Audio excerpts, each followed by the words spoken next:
Good afternoon, everybody. Before we begin the hearing, there's a couple of housekeeping details that I'd like to talk about.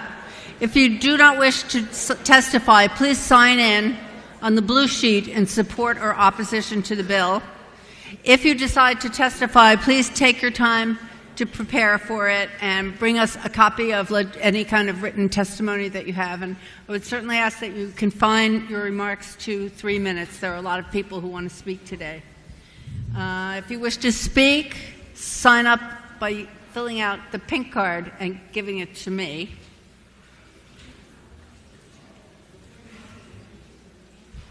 When your name is called, please come up to a microphone in the aisles. Identify yourself, tell us where you come from, and speak for 3 minutes or less. Please be courteous and respectful, and if you have a cell phone or other electronic device, we would really appreciate if you would turn it off during the hearing. If you hear testimony that is very similar to yours, please don't get up and testify again. You might get up and say, my testimony has already been covered in other remarks. So I appreciate all of you being here, and we will open the hearing. I would like to call Representative Rennie Cushing to the mic. Thank you, Madam Chair. Members of the committee, for the record, I'm Representative Rennie Cushing, and I'm a prime sponsor of House Bill 481. And I'm the prime.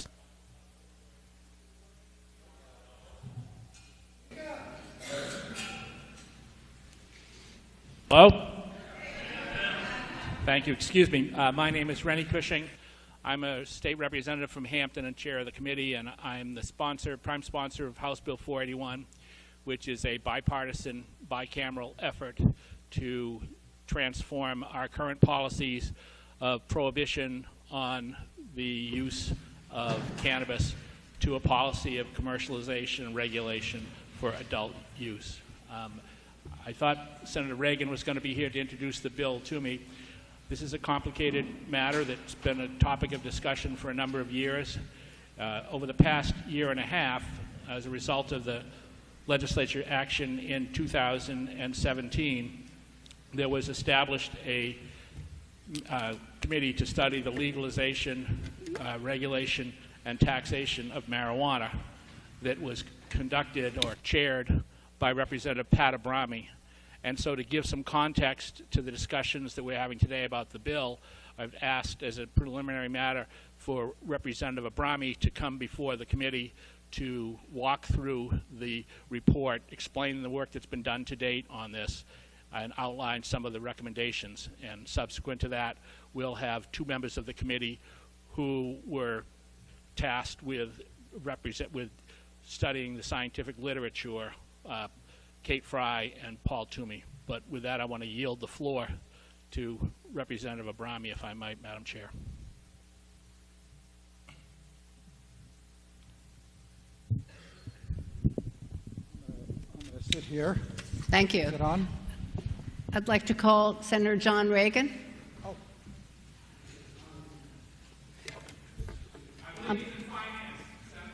Okay. Representative Pat Abrami, thank you. Okay, thank you. It's a privilege to be here. I'll try to be quick, but so you understand, the Commission spent over a year and 25 meetings on this issue, 2 to 3 hour meetings discussing this. So there's a lot of information. What I provided to the committee is the report, and the report you got is minus the minutes, and with the report with the minutes is this thick. So what I want to do is just talk to a few points in the report. I did do a side-by-side. I spent about 4 or 5 hours, 6 hours going through the bill and comparing it to what the Commission had recommended. And I do summarize that in the second handout that you have in front of you.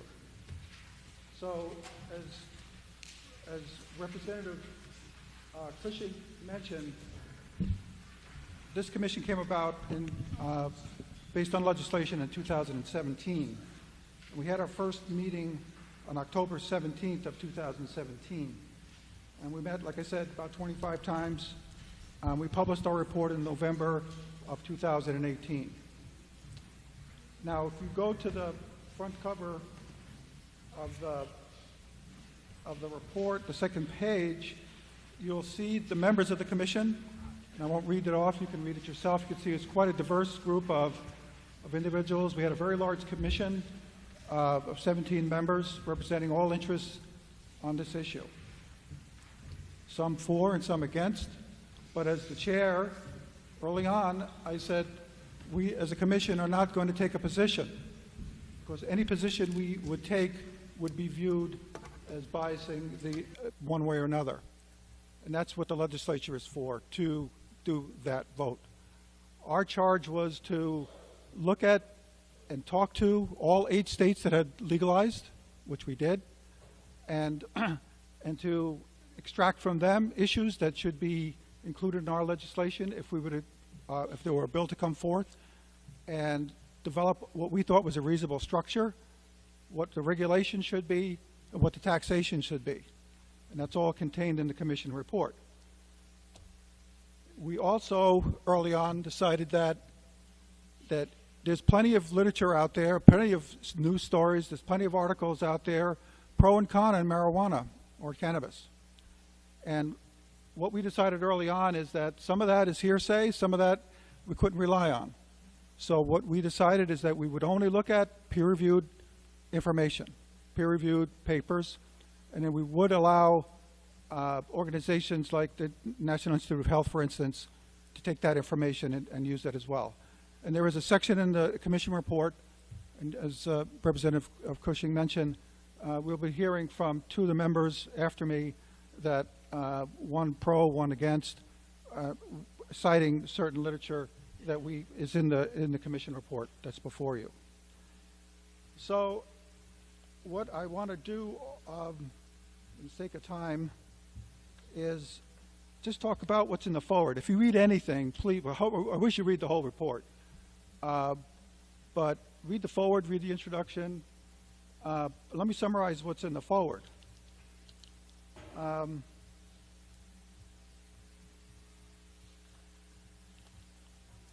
Okay, so when we started, there were 8 states that had legalized. What you got to understand that those 8 states all legalized not by the legislature, but by referendum votes by the people. And what we were told by all those 8 states when we talked to them is that they were happy to see that we had a commission and we put the horse before the cart. They were all in catch-up mode, trying to catch up with the citizens of those states. So what we did was, I mentioned the 8 states, and they're go down the coast: Alaska, Washington, Oregon, California, Colorado, Nevada, and then what we did is Skype those folks in from afar, because you know what kind of a budget we have here in the state. We weren't going to fly them in, and then Maine and Massachusetts came to us. So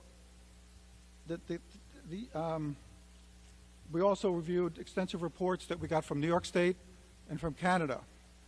Obviously, we all know that Canada just legalized, and New York State is contemplating it. During our time, Vermont had legalized but not commercialized.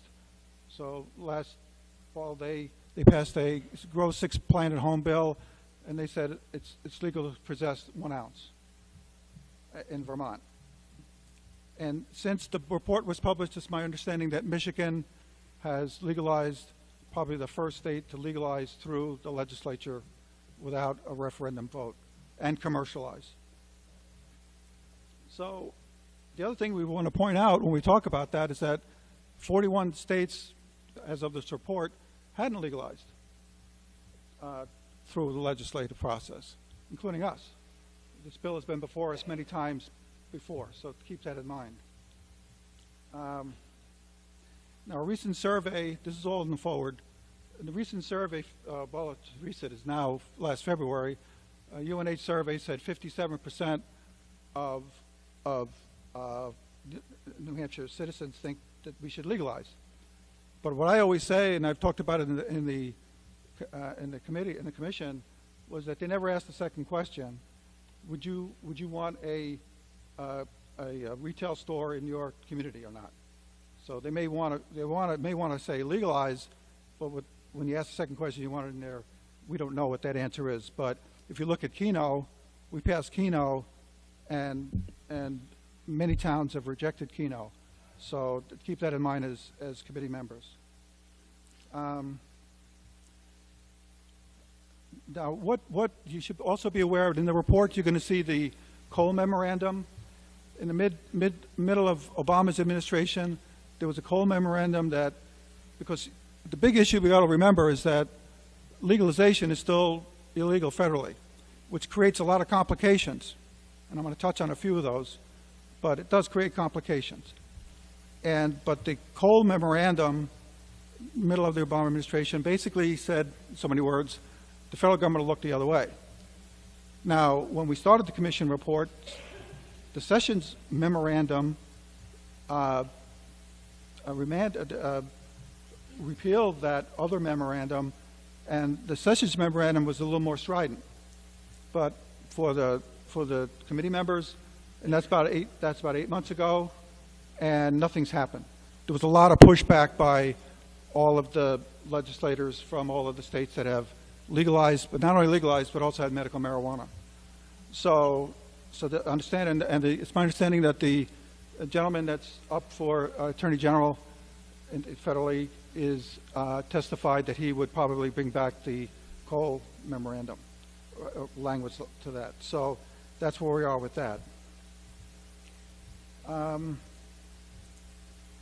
As you know, this is the third step in the process for the state of New Hampshire. We passed medical marijuana years ago, and as a commission, we did spend some time. We actually went to one of the places. I learned a lot, and it looks like our medical marijuana program is well under control. When we heard from California, they said, please don't do any of this the way we did it, because it really is out of control. They were actually funny the way they described their process.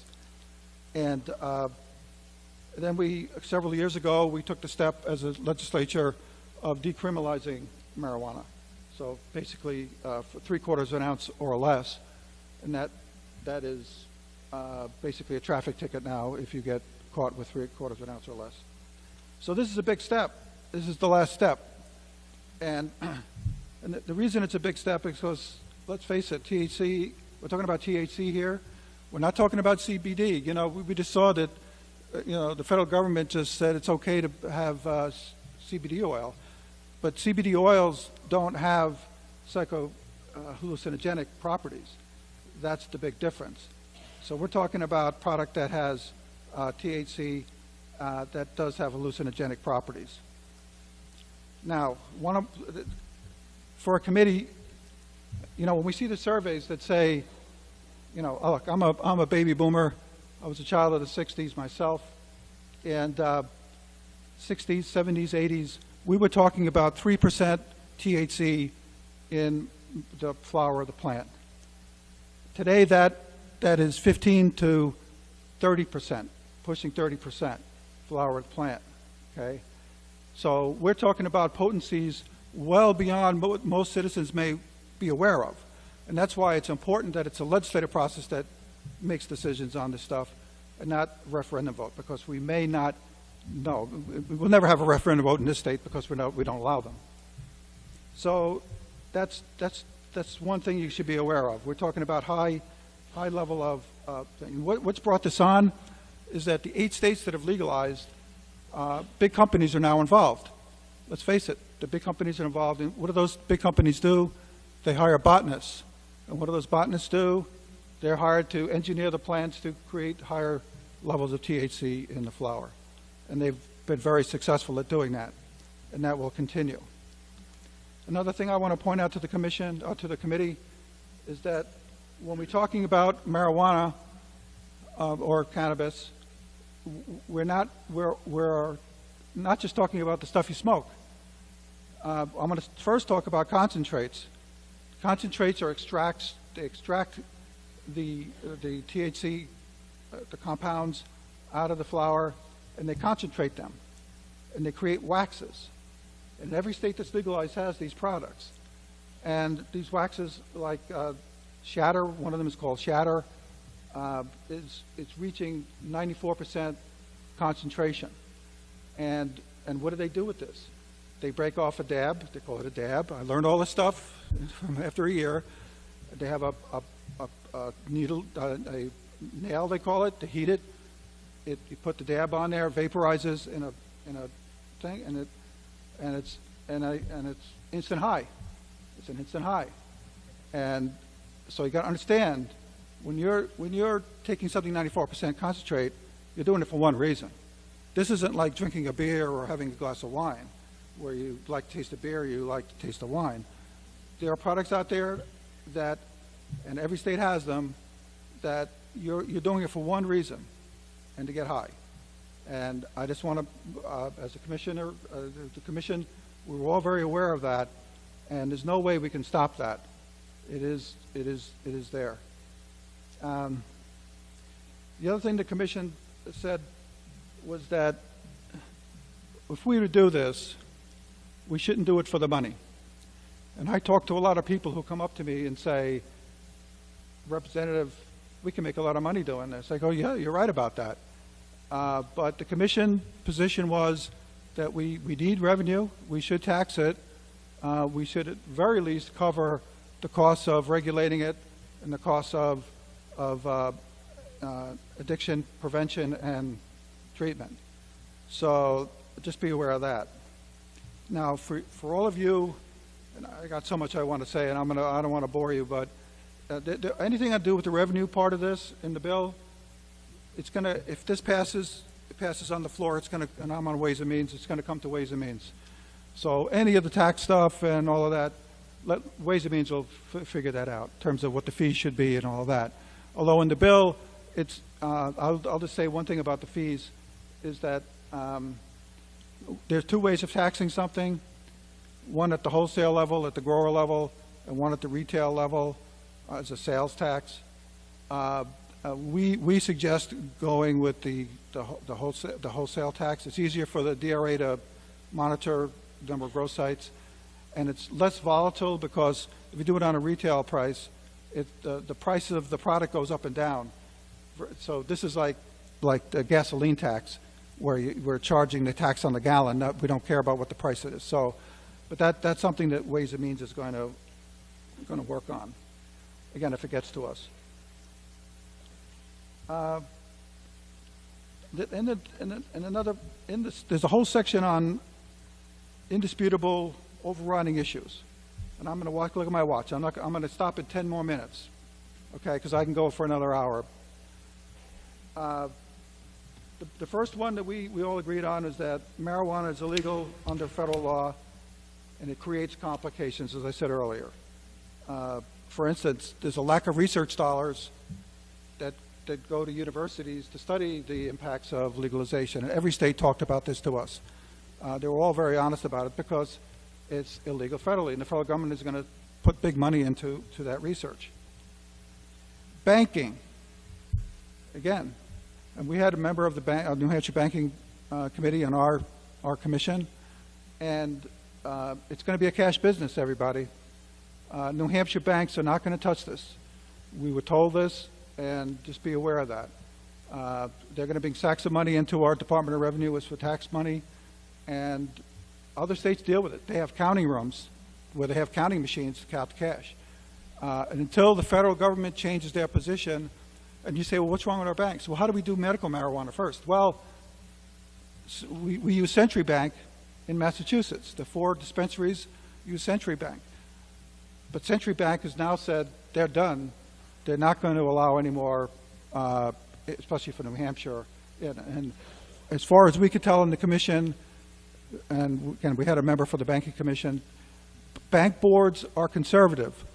Bank boards are not, and, you know, with the exception of Century Bank type folks, but most banks are very conservative, and they're not going to want to do anything that's against any law, especially federal law. And let me tell you one other story. I'll talk about Century Bank. There's a medical marijuana dispensary opened up in Harvard Square in Massachusetts. And Century Bank was the banker for that dispensary. The people, neighbors of that, didn't want that dispensary there. And they filed a suit under the RICO statutes, racketeering statutes, that Century Bank was laundering money. And just be aware of those things. I mean, the fact that it's federally illegal does create complications. Roadside impairment. We tried hard to find a company that actually has perfected this, and no go. There are no companies out there. I mean, they're working on it. You got to remember that THC, if you did a blood test or a urine test, that'll be in your, if you use it once, it'll be in your system for three days. If you're a constant user, it could be there for over a month. And it doesn't mean that the hallucinogenic effects are still in play. It just means that it's detecting that THC is in your system. So it's problematic. And they're working on it, but as of today, there is no, and now some say, well, we should spend more money on training our officers to identify impairment. But we heard testimony that said, well, that's all fine and good, but the courts may not recognize that. It's like a he said, she said thing. So your guys are criminal justice, so I think you understand that more than that I do. So that's that. Then there's workplace issues. And we have a whole section in the report on workplace issues. There's two main ones. Most states that have legalized have put in their workplace statutes, have put marijuana in with alcohol. Now right now, marijuana wouldn't be in our statutes because it's illegal, right? So we're going to have to somehow put marijuana in with it. The only problem with that is that there are federal laws that businesses have to comply with, and I'll read them off. There's the Controlled Substance Act of 1970, the Occupational Safety and Health Act of 1970, the Drug-Free Workplace Act of 1988. So in the report, we suggest that this committee or look at workplace dilemma for many companies. And the second workplace issue is related to drug testing.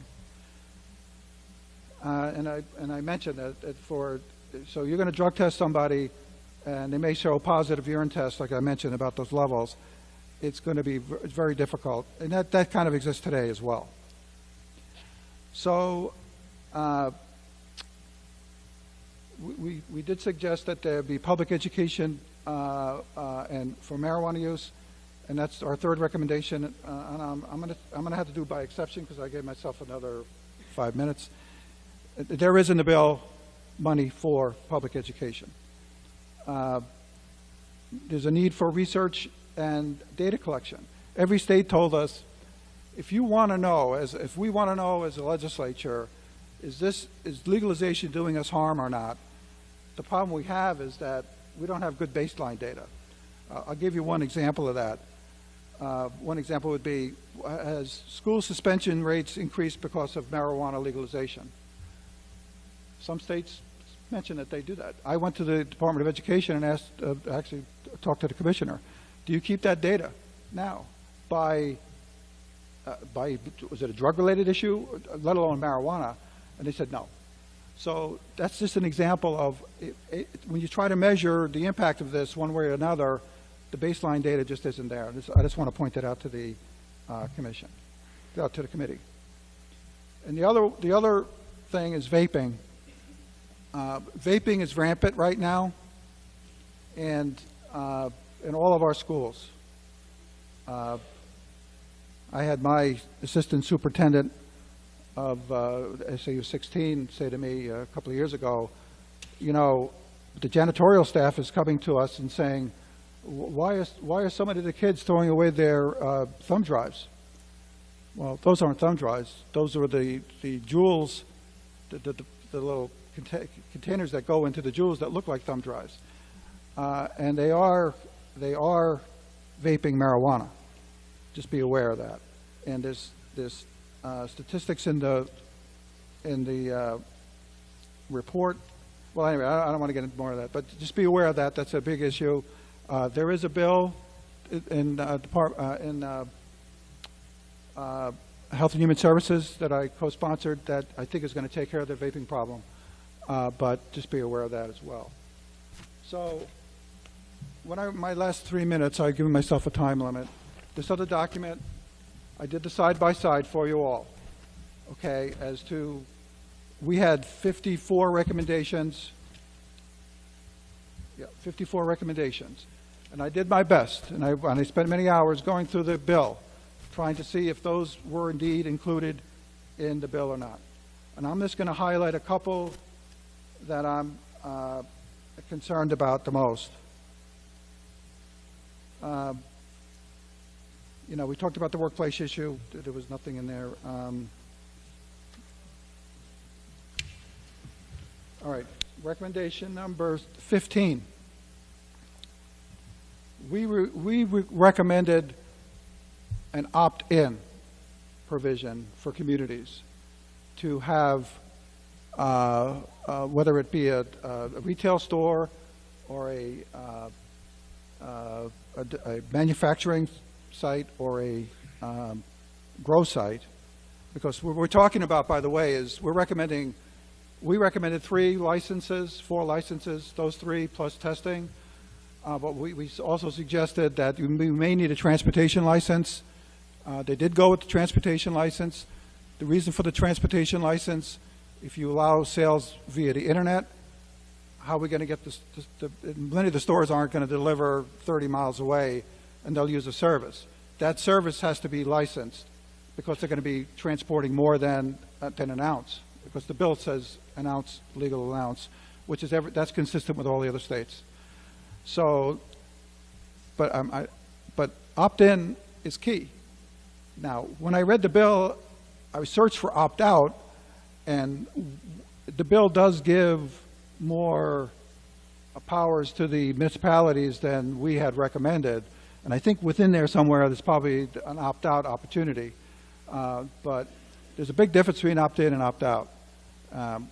We tend to do an opt-in state, like all our lottery and our, like Keno, for instance, was an opt-in.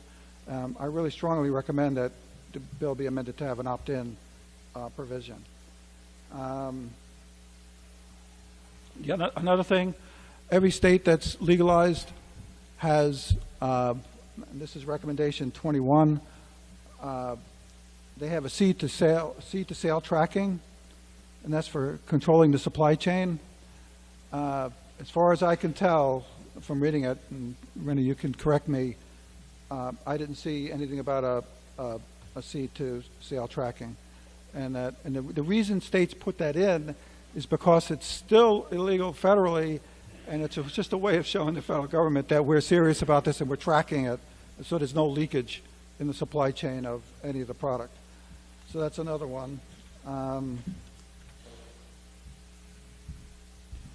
The other one I didn't I'll close with 1 or 2 more. I can go on, and it looks like there's a lot of people who want to speak. Thank you, Representative. If you'd please wrap up, there are a lot of people here. Yeah, I know. I just said that. Yes, I recognize Thank you. that. I was told I had an hour when it was first mentioned, so, and I recognized that that wasn't going to happen. So,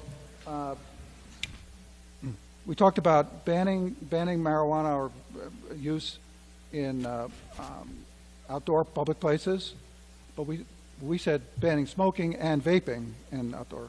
The bill does have the ban on outdoor public places, but it still allows vaping in outdoor public places. We're not. That's one thing we disagree with. And then the other was we had a ban on smoking and vaping in indoor public places. There are indoor public places too. So we want to make sure that the bill says that as well. Again, I didn't see it in the bill at all. So with that said, those are some of the things, and I'll conclude with, as the chair of the commission, we worked hard at people keeping their personal biases at home. We purposely didn't take a position, but I am personally, now I'm going to put my legislator hat on, and I would strongly suggest that we not pass this bill. First off, in its current condition, it needs work, but that's not the reason. And I have plenty of reasons why, and I'll probably testify on the floor if this passes your committee. I don't want to take up anybody else's time now. Okay, thank you very much. I'll take any questions if there are. Thank you very much. The representative is the chair of the commission and had a lot of information to give us, but I would ask that people keep their testimony to 3 minutes so that we can hear everybody who would like to speak. Thank you. I'd like to call Kate Frey. Kate Frey.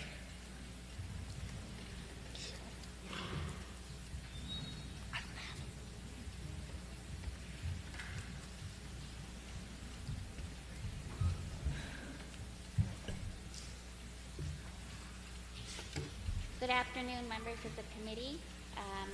Welcome on this beautiful spring day here in Concord. That won't last long, I'm sure. I'd like to read my testimony. I will just hit highlights because there's so many people to speak today. I did serve on the study commission. I will say briefly is that better? Yep. The differences between the recommendations and the bill, and then I will highlight. Excuse me, if you have written testimony, we prefer you not read it? Yeah, I won't read it. Okay, thank you. So I did want to say that New Future strongly opposes HB 481 because it's irresponsible legislation and does not protect the health and wellness of our children and communities. You will hear a lot today that it protects the youth. It does very little to protect the youth when you really read line by line and in between the lines.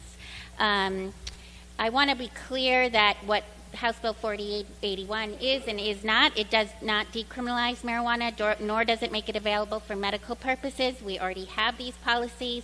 Governor Sununu signed the law for social justice issues to decriminalize in 2013.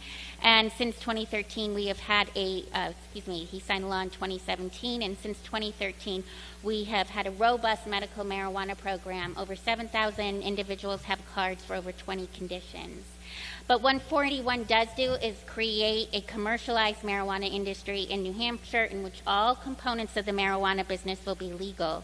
It would include a network of growers, manufacturers, retail sales, and those establishments would be able to sell highly potent products, soda, waxes, dabs, shatters. I have all that information about what those things are, and market very much like big alcohol and big tobacco to lure new users and create heavy users. And it shouldn't be a surprise that though major players in alcohol and tobacco and vaping industries have recently brought in billions, invested millions in the marijuana industry.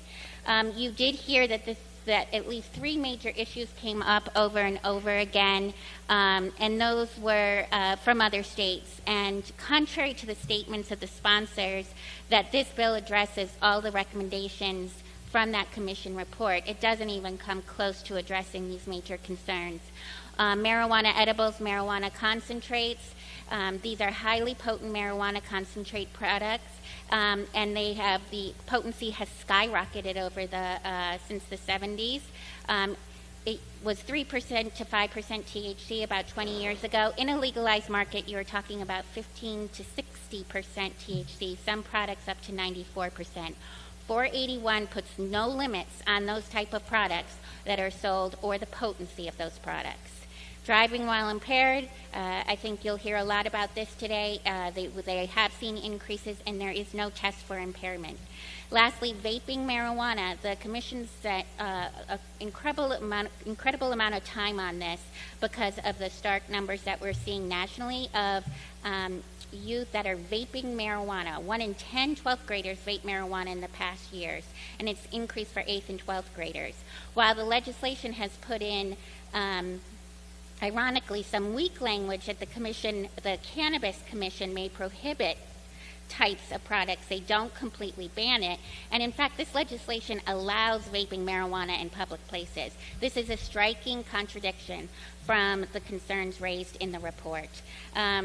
More information here about why 40, you'll hear that it will eliminate the black market. That hasn't been the case in most states.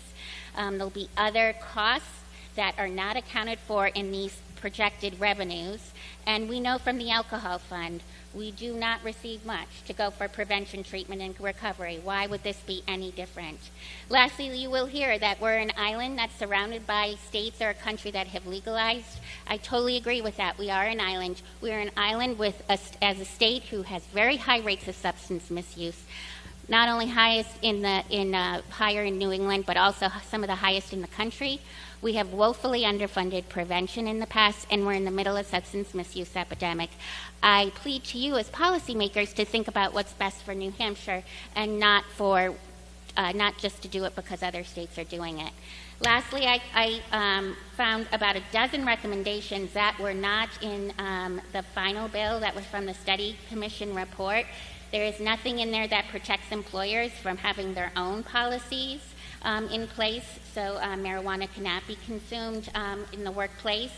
There is a cannabis commission of 3 members. It very clearly states if you oppose marijuana legalization, you can't serve on that cannabis commission. So how would public health and prevention be at the table? There's an advisory council with 2 seats, one for public health, one for public safety. The rest are all industry seats, and they advise the Cannabis Commission. So I can't say that you can protect kids without having people at the table with that interest at heart.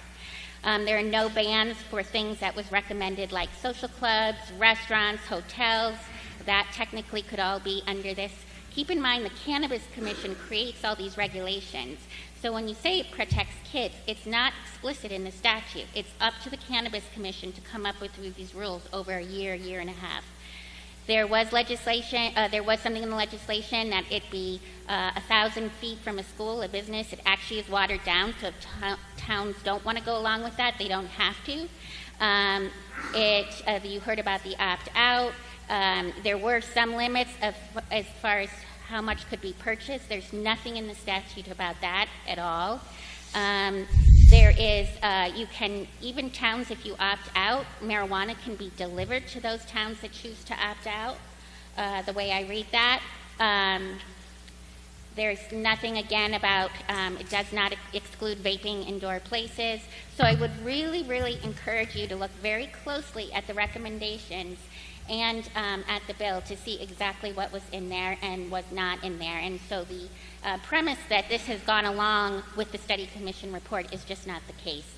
Lastly, I will just say to you, as part of my charge was to work on finding peer-reviewed studies, and Paul Toomey was to do the same thing, and then what we were to do is make our arguments in support in opposition to legalization. I will absolutely be clear that marijuana is a harmful, addictive product, especially for kids. We had to be very careful in terms of brain development, and states that have legalized are seeing impacts of lower perception of harm and increased use. We are seeing a huge increase among 18 to 25-year-olds. That's still very important because their brain is still developing. That's our workforce that's in legalized states.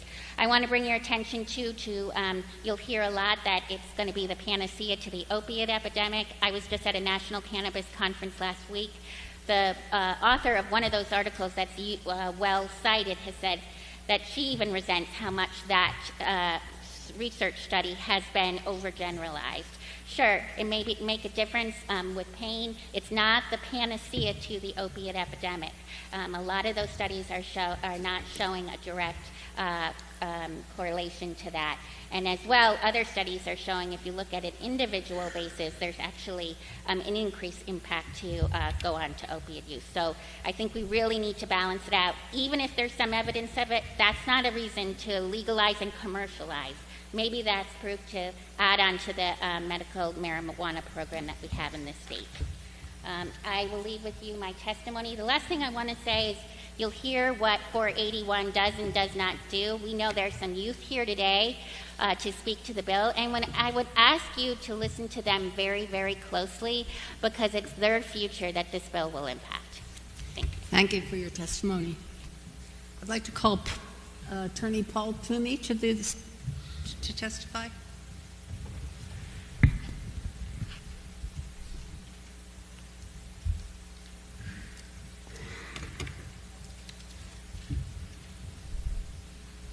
And again, please remember not to speak for more than 3 minutes. Thank I'm you. not sure members of the commission have any more credibility on that, but I'll try. My name is Paul Toomey. I'm from Chichester. I was a member of the commission, and I was honored to serve under Chairman Abrami, who I couldn't probably disagree more about marijuana, but I thought he did a wonderful job of delivering a report to the legislature that can inform your decision. When you hear from people, including my friend Kate, about the problems with legalization, you seem to hear three things, and I'm going to try to give a minute to each one of those three things.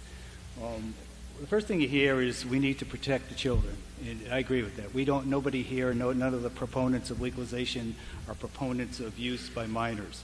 But what does the science say about it? The federal government has an agency called SAMHSA, which has to do with substance abuse and mental health, and every year they deliver a report on all sorts of things, alcohol, drugs. And what they said that in their last report that had state-by-state analysis is that use by minors went down in 4 out of the 5 states that had legalized. The first 4 out of the 5 states that had legalized, the use by minors went down. The 5th state was Washington, and they found a very minor increase that wasn't statistically significant. In last month's Journal of the American Medical Association Pediatrics, there was a study published, a peer-reviewed study published, that said that they went back and looked at Washington to see if the federal government had gotten that right. And what they found was that there was a significant decrease in use by children after legalization. Now, that's 5 states, 5 decreases.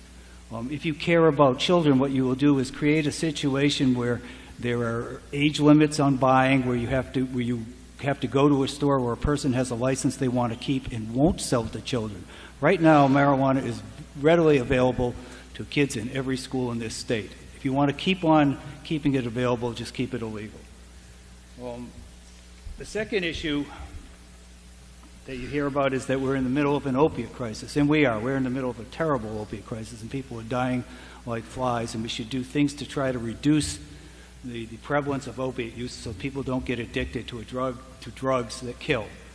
No one has ever died from a marijuana overdose, and there's no medical evidence of any marijuana overdose ever killing anybody. There are studies, and they're in the commission report of the federal government and other peer-reviewed studies that indicate in Medicaid populations and Medicare populations, which are the biggest populations that you have really reliable evidence on, that you see a decrease in prescriptions for opiates, you see a decrease in opiate use, and you see a decrease in opiate deaths. If you want to, and these decreases are significant. They range from 6% in the Medicaid studies to far greater percentage in the ones at opiate deaths. If you want to do something about that, what you would do is make available to people a substitute that can't kill them and isn't as addictive as opiates or alcohol. The third area, and I think I'm on my 3rd minute, so I'll try to talk fast, is public safety. Nobody wants to see carnage on the highways. The National Highway Traffic Safety Administration, and this report is in the commission report. I urge you to read it. This isn't, I'm a criminal defense lawyer. This isn't a criminal defense lawyer's words. These are the words of the National Highway Traffic Safety Administration, whose only job is to increase safety on our highways. They stated in their report that they had reviewed every single study ever done about the connection of marijuana and car crashes, and they found that there is no increase in the risk of a car crash by somebody who's on marijuana. And that somewhat sounds counterintuitive, and the reason is because there are some effects of marijuana that make you more likely to have a car accident, and that's divided attention. Just give me 1 second.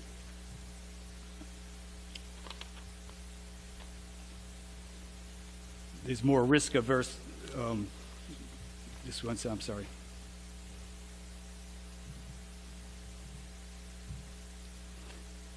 Divided attention, tracking ability, and reaction time. You have adverse effects. At the same time, you have other effects that mitigate those because marijuana drivers drive slower, take fewer risks, and fall at a greater distance than sober people. That doesn't mean people should smoke marijuana because it doesn't have an effect, because on some people it will increase the risk. If you already drive slow, if you already leave enough room between cars. What we need to do is divide measures by which police officers can tell who's impaired and who's not impaired. We don't have that currently. This bill provides for money to, one, develop the test, but also to train the officers to do so.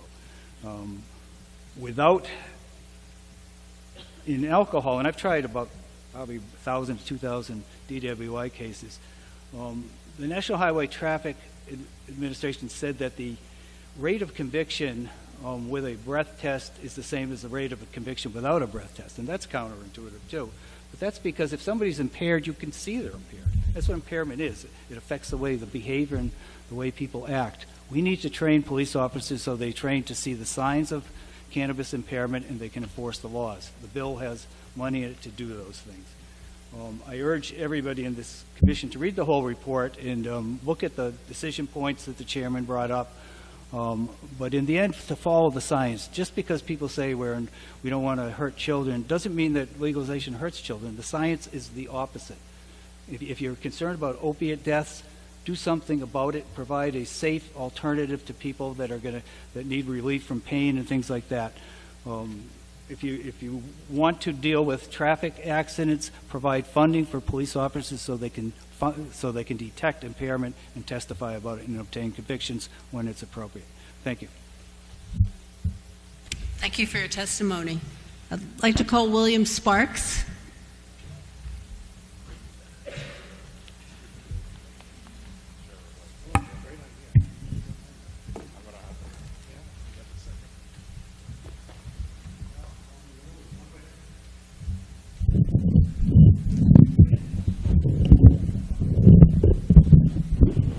After Mr. Sparks, we'll be calling Alex Cooney, Ron Camarzelli, and John Bryfonski.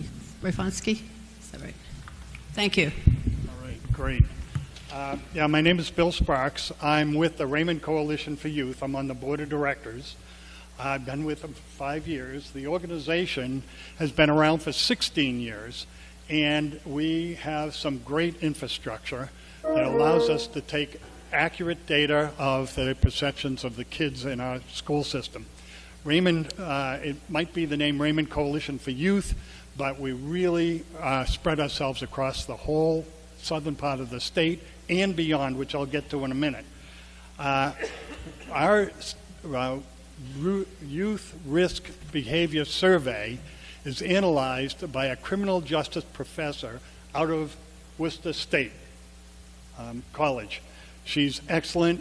What it means is our data is very accurate.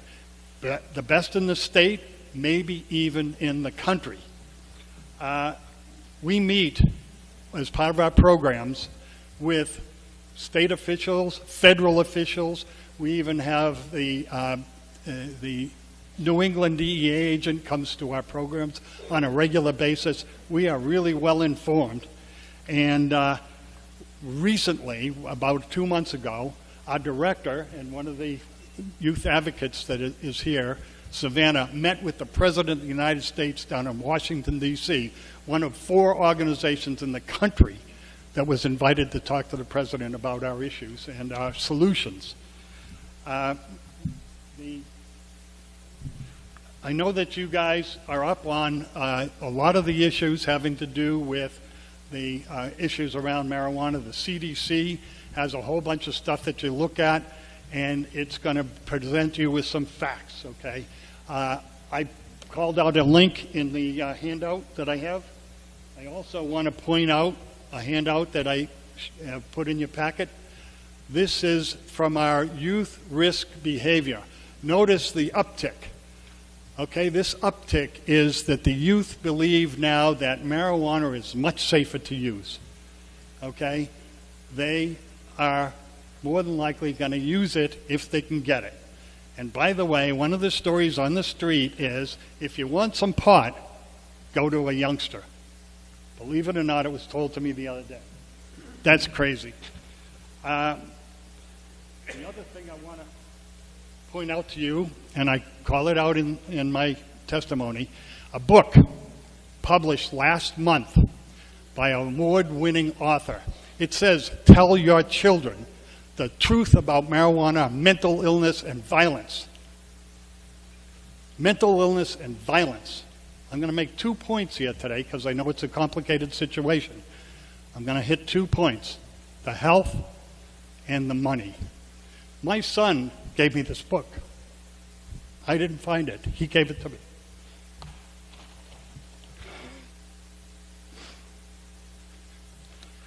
There's clear evidence, it's called out in the book, from Harvard University studies, and it's been validated. There is permanent damage to youthful brains. Those that are under 25 can get permanent damage. Not everyone, it's the tendency. How many do you want? Okay, any is bad. But the key point that I want to make that's brought out in the book that you may not be aware of is there's a definite link. It's been coming out for years, but now because they can analyze it better, they're seeing there's a connection between pot use, admittedly heavy pot use, and schizophrenia. Think about it. And that is in the literature. This book, in the introduction, it says everything in this book is the truth. I encourage you to read it before you make a decision. Excuse me?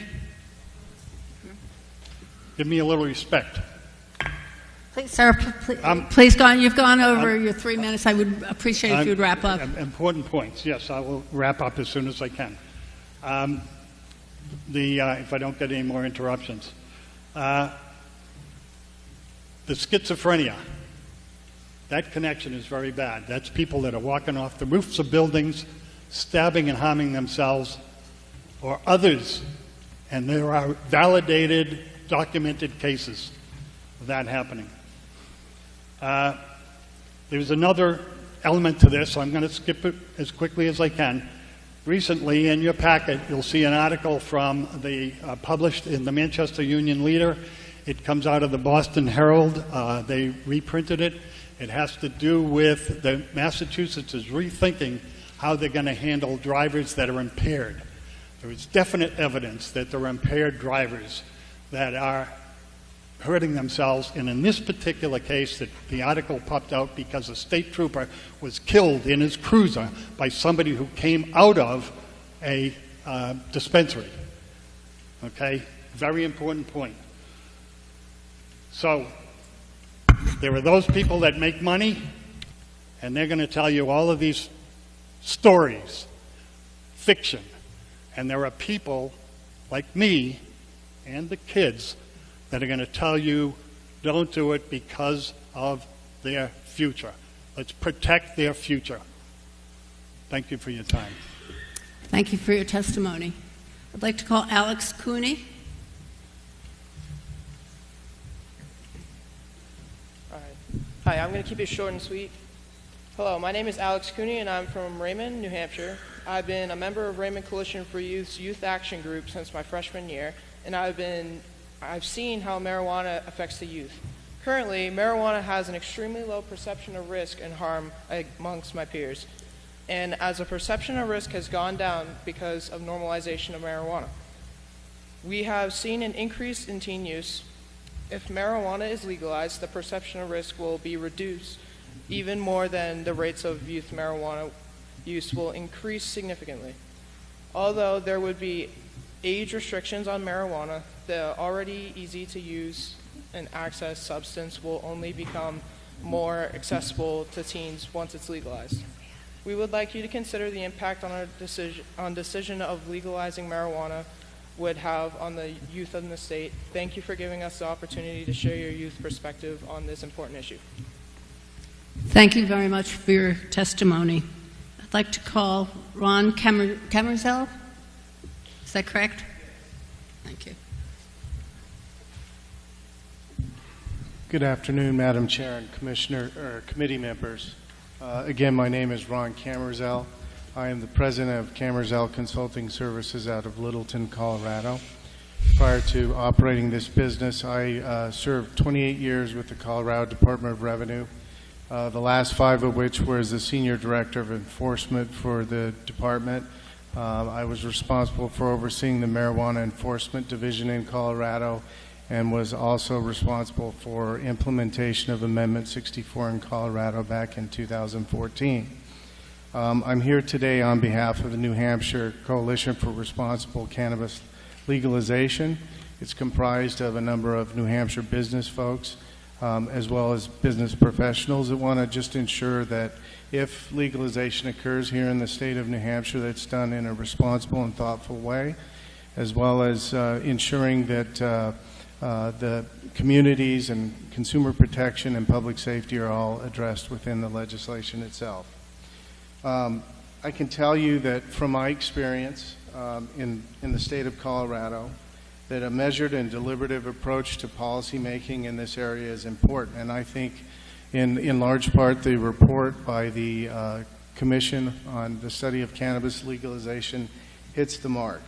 I can tell you it's going to be harder, it's going to take longer, and it's going to cost more money than you could have ever imagined if you want to do it the right way. I endorse the New Hampshire approach as presented in House Bill 481. The basic regulatory and taxation structure is established by statute, and then you give the flexibility to the Commission to adopt rules and regulations to appropriately regulate the industry in the state of New Hampshire. Certainly in Colorado, while we had a lot of challenges, we also enjoyed a relatively smooth rollout of Amendment 64 in the state. And I really attribute it to three really important objectives that we established very early on. Number one, keep cannabis out of the hands of kids. Number two, keep criminal and corruptive elements out of the regulated marketplace. And number three, minimize diversion to other states to the extent that's possible. If you focus on these public safety and consumer protection objectives, I think you'll have success in the state of New Hampshire. I want to spend a little bit of time just talking about vertical integration versus what we know in the alcohol industry as the horizontal model or the three-tiered model. We required mandatory vertical integration when we first rolled out adult use cannabis in the state of Colorado, and we had a lot of unanticipated challenges from that. Number one, we were seeing price manipulation at the wholesale level to avoid the state excise tax that was going to be collected. We started to see marketplace control, product pricing, and slowly a monopolization of the adult use marketplace by large operators coming in from out of state because of the vertical integration requirements that we had. Right now, today in Colorado, we're seeing mass market consolidation, a continued concentration of market share to a limited number of large operators. I tell this as a cautionary tale only to state that some of the protections that are introduced in horizontal marketplace are there for a reason to protect the interests of the small business owners. And I think in Colorado we missed a golden opportunity when we legalized. Some of the positive aspects to a horizontal marketplace or a cannabis transportation / distributor model includes greater efficiency and accuracy in collecting excise taxes, more evenly distributed product lines across the marketplace, greater opportunities for fair trade and competition for all businesses within the marketplace, more orderly transportation of products within the state, and creating a system that will likely address federal requirements for interstate commerce and transport and federal excise taxes that are soon to follow when the federal government legalizes cannabis at the federal level. It also ensures increased market participation by more independent New Hampshire businesses. New Hampshire doesn't have far to look for a successful model for this type of distribution process, and that is the beer industry's model here in New Hampshire, as well as other alcohol distribution processes that have been around for 80 years or more. It limits the power of larger suppliers and encourages more market participation, and it's a proven system for importing and exporting and interstate commerce of products across state lines. Other states are starting to prepare and discover the virtues of creating a regulatory system that has a wholesale distribution component to it. California, Nevada, Oregon, and Washington all have some form of distributor license. Colorado and Massachusetts also have transportation licenses, but they're looking at expanding the authorities and rights of a transporter to more of a distribution model. The rest of the states will be scattering when the federal government ultimately legalizes. And this is an opportunity for the state of New Hampshire to future-proof your legislation for the anticipated federal legalization down the road. A couple of other issues I want to just touch on very briefly with House Bill 481, and some of which have been discussed earlier.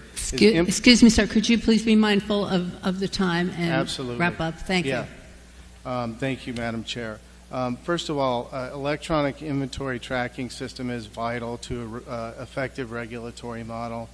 Understanding that personal growth may happen, it needs to be clear, operable, and create bright lines for local law enforcement so that they can control some of the issues that we experienced in Colorado with personal growth.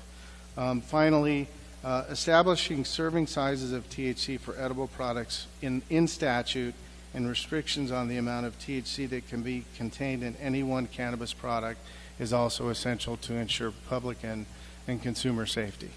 Thank you very much, ma'am. Thank you for your testimony. Madam Chair, I do have some written testimony. Can I approach it? Please bring it up, and the clerk will take it. Thank you. Call John Bryfonsky.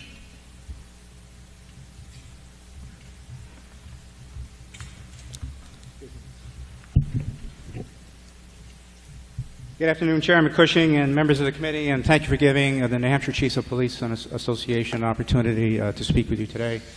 I come here as a representative of the New Hampshire Chiefs of Police and chairman of the Drug Committee.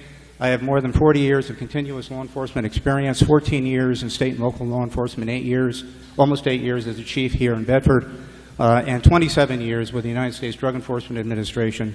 The last posting was the agent in charge for the Commonwealth of Pennsylvania and Delaware. So I have a lot of experience, and I've talked to a lot of people over my years of experience. But the Granite State Chiefs of Police stand opposed to the legislation, the legalization of marijuana in this particular legislation.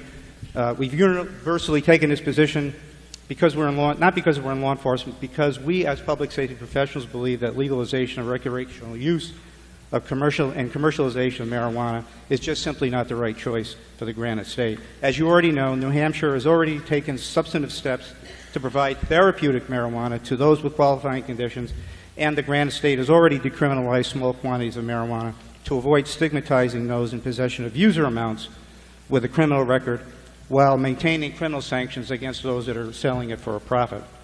I venture to say that this committee and other committees have had mountains and mountains of studies thrown at them to the point where if you probably printed them up, you'd probably fill this room and then still wouldn't have enough room to put them in here. But let me just bring up a couple of points that the Chiefs Association would like to make.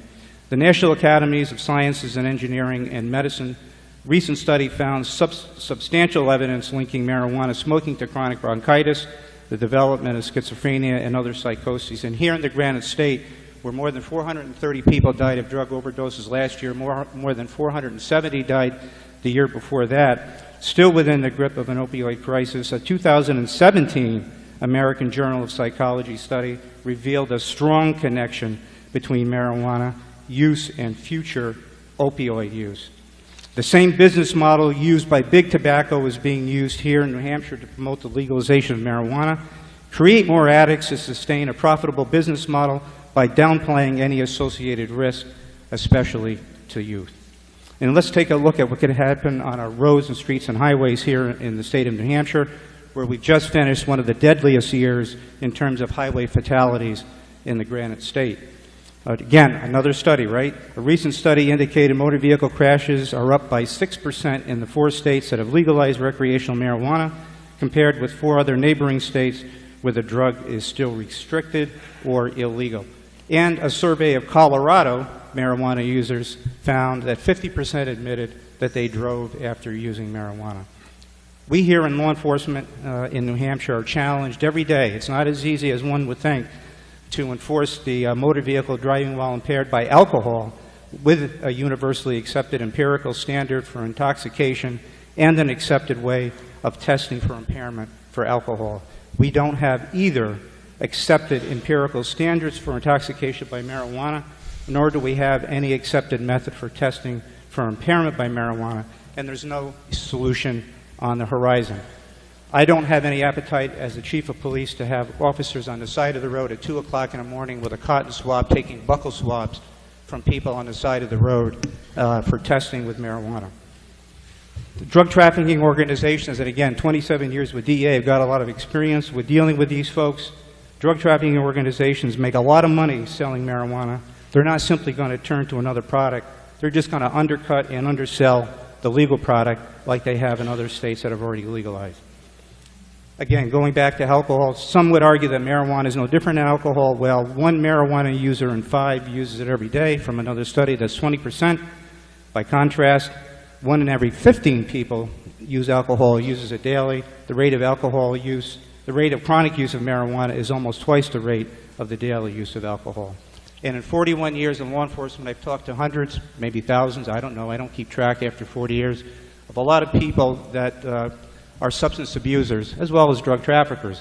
And I can tell you to a fault that while not all of them will tell you or told me that marijuana was a gateway, but if they didn't say that it was a gateway, they said that it was a signpost that led them to future substance abuse. And there are recovering addicts that we've had in our drug coalition. We have members of the Bedford Be Bold Drug Coalition here today that have had folks come that are recovering addicts speak to just that very topic, and you can find those on our YouTube site. Marijuana is not the same as alcohol, and anyone who attempts to make that case is simply denying the facts and evidence. The cost in dollars and cents, as well as human wreckage it will leave behind, will be enormous. New Hampshire has a rich heritage of going down its own way and not following others because it's simply fashionable.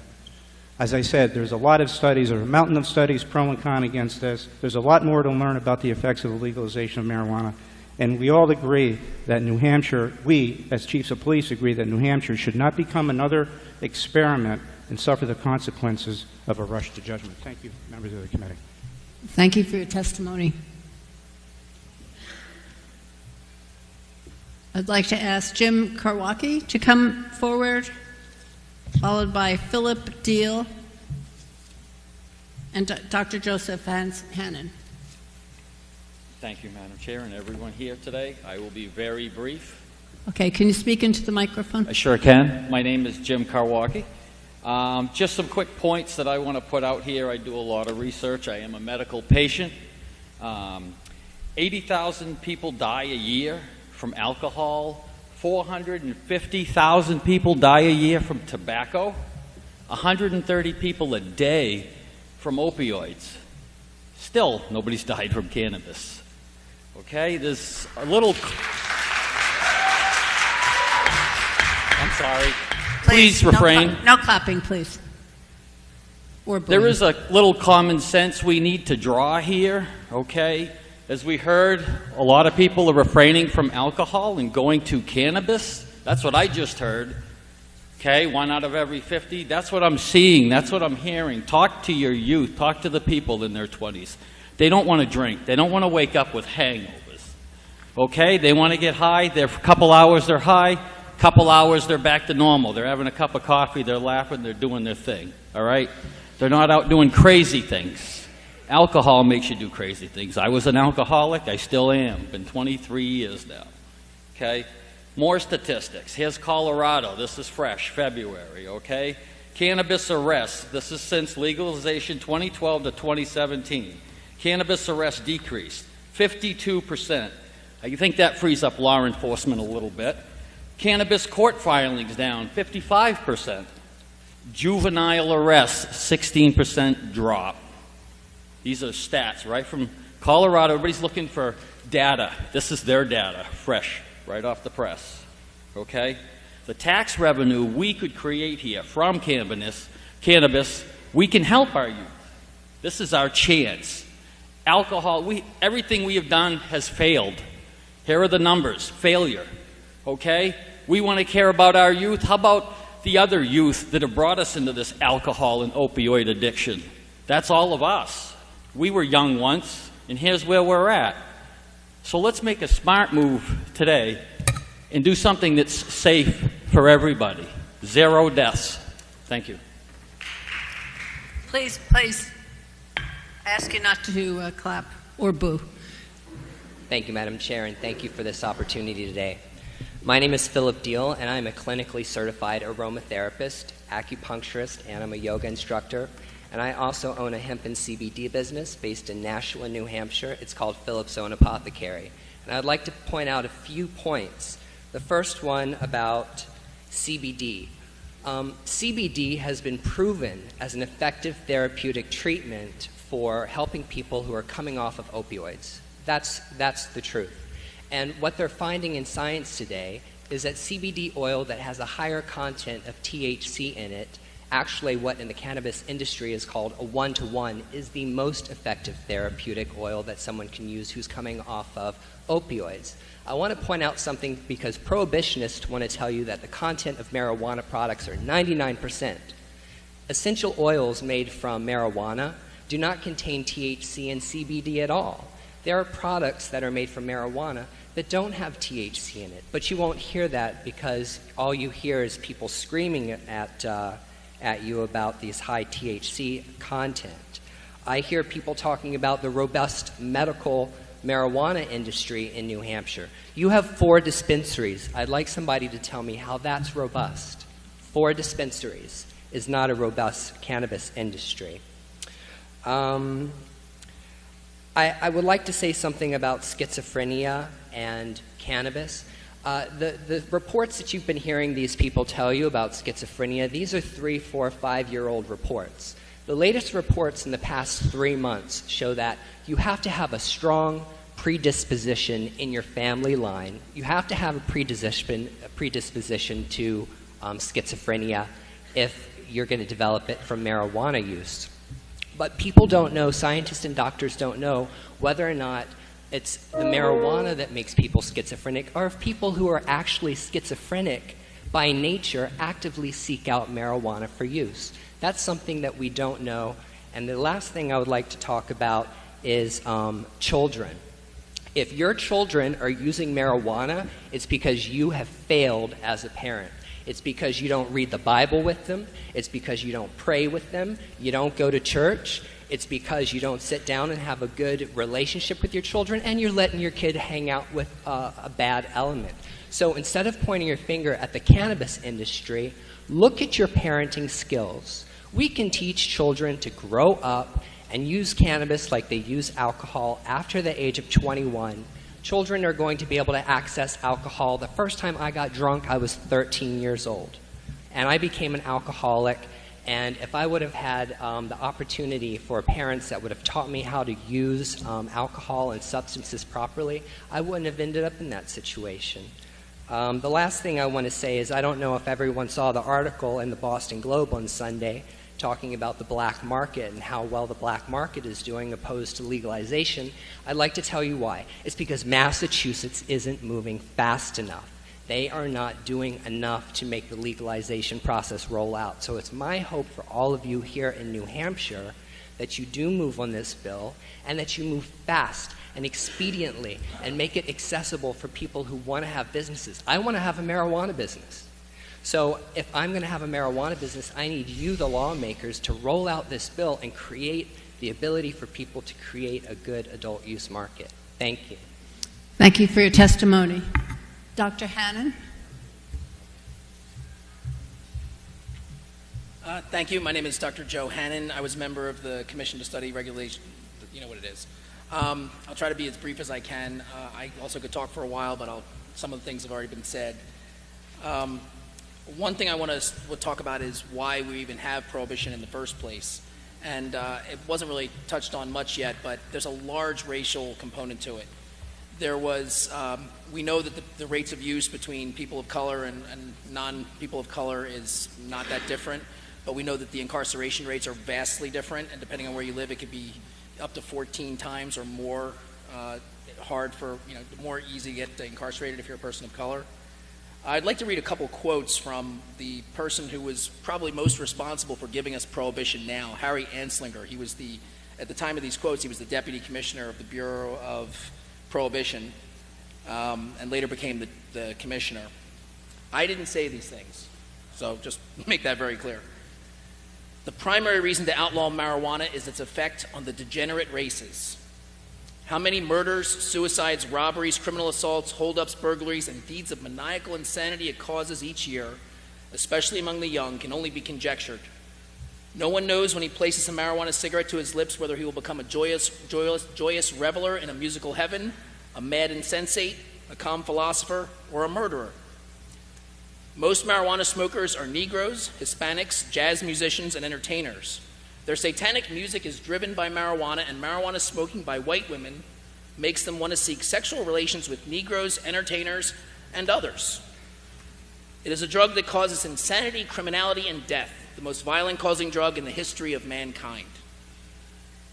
A couple oohs and ahs, but that is one of the things that led us to where we are today. And the fact that we've been told a lot of lies over the years, and being on the commission for over a year, I heard positives and negatives. I heard stories that were skewed one way or another. If you look at the research about schizophrenia, about fatalities, you can draw any inference you'd like with the data, but a lot of these studies are not very clear in what they're trying to say. We know that, we've heard opiate use has gone down in some of these states. The fact that we keep hearing about teen use being more common is not really true. It's been shown to be false, and all the authors of these studies have been very surprised at that fact. So they immediately say, well, don't jump to conclusions yet, because it's not the answer we wanted. But we heard someone earlier say that kids have no problem with access to marijuana. And, quote, if you want pot, go to a youngster. Wow. We have prohibition, and apparently I asked every person who testified that was against repealing prohibition if kids have any trouble getting marijuana. And everybody said, oh no, it's so easy, it's everywhere. So I'm having a hard time trying to decide whether it's a genuine worry that it's more easy to get than it's totally easy to get in everywhere. So I think we're really, we have a hard time making that connection. The other thing, the fact that it's perceived as easier to get does not mean that they're using it more. They're very different things, and there may be a perception that it is not a dangerous substance for young people to use, and I do think that it should be prolonged as long as possible. I'm not saying it is a completely harmless substance. There are lots of things out there that are not completely harmless that we use all the time and that are much more dangerous than cannabis. We've seen increase in crime from prohibition. Alcohol prohibition gave us two things. It gave us Al Capone and the Kennedys.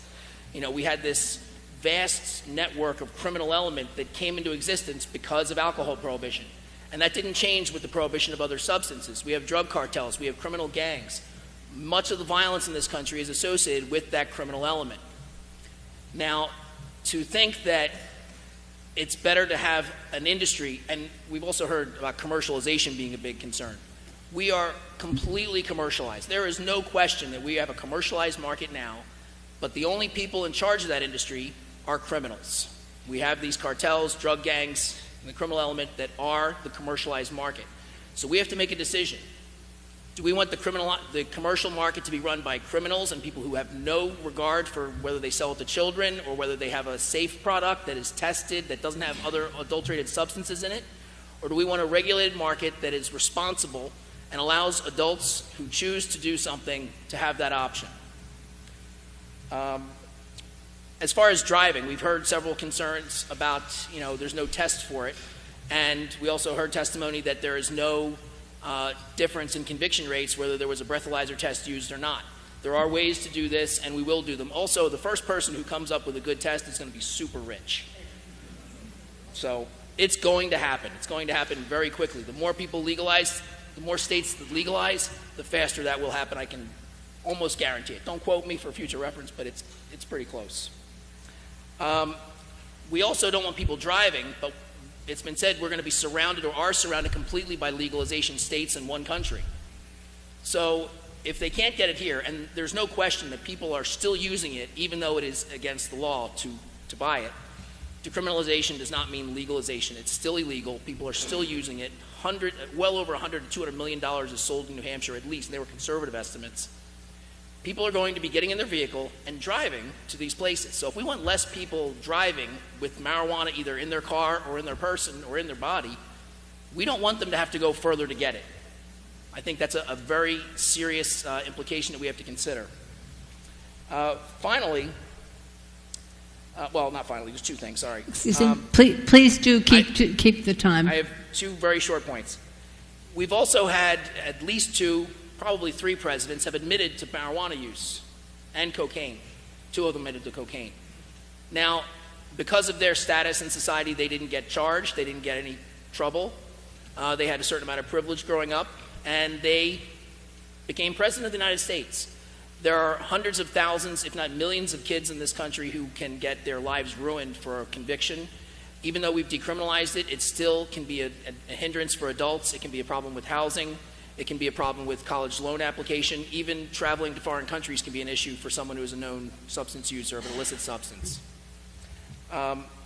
And finally, we heard a lot about the gateway of illicit substances. It's a gateway. They used it now, so they're more likely to use later. There's definitely a correlation, and we heard that it's not causation. It doesn't mean that if people used it, they're going to definitely become that. More people who use it at a younger age do have a higher propensity, statistically, of getting a problem later in life, but that does not mean it equals that. There are people with substance use disorder that may be more risk-taking in their behavior even before they start using substances. So, like the last speaker said with schizophrenia, does it mean that someone who's has schizophrenia, does that mean they're more likely to try it even before they exhibit symptoms? It's quite possible. And, you know, as someone who is in recovery himself, I've been in recovery since I was 19 years old, so 27, do the math, 27 years, over 27 in recovery. And I have no interest in smoking it if this gets legalized. I have no financial interest. I don't represent any group that is going to make a dime from this. But I know that the harms that it's caused for the people in the recovery community to have a more dangerous substance out there. And the gateway for me was that I had access to harder, more dangerous substances because I bought from someone who initially sold in the illicit market. So if we want to protect kids, we don't want them to be getting it from the criminals. We don't want them to be getting it all. But we can create barriers to that and remove a lot of the negative effects that the war on people has caused. It's not a war on drugs. It's a war on people. And if we continue it, we're going to continue to harm them. We're going to continue these disparities in with race, with economic status, and it's just got to be done, and it's time. Thank you. Thank you for your testimony. I'd like to call Matthew Kipp, and you have 5 minutes here. I would like you to reduce it to 3 minutes if you could. Thank you. Actually, I'll keep it very simple. I've heard a lot of comments being made about how there's no banking within the state for cannabis industries. That's actually false. Bank of America. Maybe you could get a little closer to the microphone. Sure. Sorry about that. It's a little short. JP Morgan Chase, Bank of America, Wells Fargo have all stepped into the cannabis and hemp space. Also, I wanted to bring up another factor is they talk about the youth, increased youth use as well as risk. Look at normal television. Look at your daily television. Look at things like the show Two Broke Girls, how they were always talking about cannabis use on there. You want to talk about being able to put this into an eye? Teach the kids not to do this. Teach the kids not to be exposed to this.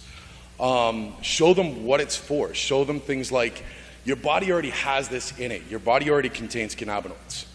These cannabinoids equalize. They make your body synergistic. When somebody is not healthy, when somebody is lacking something, like say if you're dehydrated, how do you take and reintroduce electrolytes into your system? You drink stuff like Gatorade, water, all these different drinks. The same thing goes with cannabis. When you're lacking stuff in your body, when your endogenous system is low on cannabinoids, you can take things like edibles, tinctures, things like that. We're not just asking for use of, concentrate, shatters, which are potent, but we're asking for use of things that will remediate risk and natural sources, not something that's made in necessarily a laboratory that's basically synthetic. I mean, you look at things on the market like synthetic CBD, things like that are killing people. So we need more increased awareness in this state. We do need more people that have a better understanding. So that's kind of my standpoint. I do agree with this bill, but not as it's written. Thank you. Thank you very much. We are having a work session tomorrow in the criminal justice, so if somebody would like to come and speak at that time, that would be great. We have Dover Youth, 2 people? No. 3 people.